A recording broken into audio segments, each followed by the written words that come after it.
ಪರ್ಷಿಯಾ ದೇಶದಲ್ಲಿ ಒಂದು ಯಹೂದಿ ಹುಡುಗಿ ಇದ್ದಳು. ಅವಳ ಹೆಸರು ಎಸ್ತೇರ್. ಅವಳು ಅನಾಥಳಾಗಿದ್ದಳು. ಆದರೆ ಅವಳನ್ನು ಅವಳ ಮಾವನಾದ ಮೊರ್ದೆಖಾಯಿ ನೋಡಿಕೊಂಡಿದ್ದನು. ಒಂದು ದಿನ ರಾಜನಿಗೆ ಹೊಸ ರಾಣಿ ಬೇಕಾಯಿತು. ಅಲ್ಲಿ ಅನೇಕ ಹುಡುಗಿಯರ ಜತೆ ಎಸ್ತೇರ್ ಕೂಡ ಅರಮನೆಗೆ ಕರೆತರಲ್ಪಟ್ಟಳು.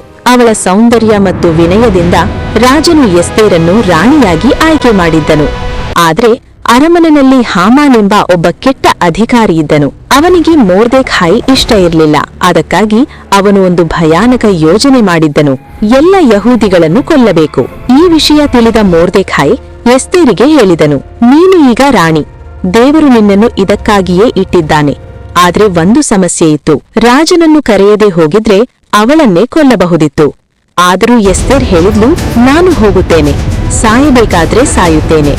ಅವಳು 3 ದಿನ ಉಪವಾಸ ಮಾಡಿಕೊಂಡು ದೇವರನ್ನು ಪ್ರಾರ್ಥಿಸಿದಳು. ನಂತರ ಅವಳು ರಾಜನ ಮುಂದೆ ಹೋದಳು. ರಾಜನು ಕೋಪಗೊಳ್ಳಲಿಲ್ಲ.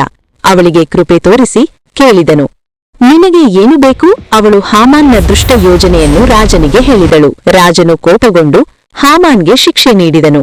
ಹೀಗೆ ಯಹೂದಿ ಜನಾಂಗ ಉಳಿಯಿತು. ಈ ಕಥೆ ನಮಗೆ ಹೇಳುವುದೇನು ಗೊತ್ತಾ? ದೇವರು ನಿನ್ನನ್ನು ಒಂದು ಕಾರಣಕ್ಕೆ ಇಟ್ಟಿದ್ದಾನೆ.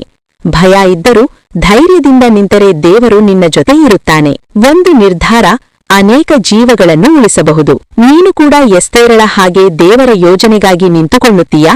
ಆಮೇನ್ ಅಂತ ಕಮೆಂಟ್ ಮಾಡಿ. ಈ ವಿಡಿಯೋ ಇಷ್ಟವಾದ್ರೆ ಲೈಕ್ ಮಾಡಿ. ಇನ್ನಷ್ಟು ಬೈಬಲ್ ಸ್ಟೋರೀಸ್ಗಾಗಿ ಬೆಲ್ ಐಕಾನ್ ಒತ್ತಿ.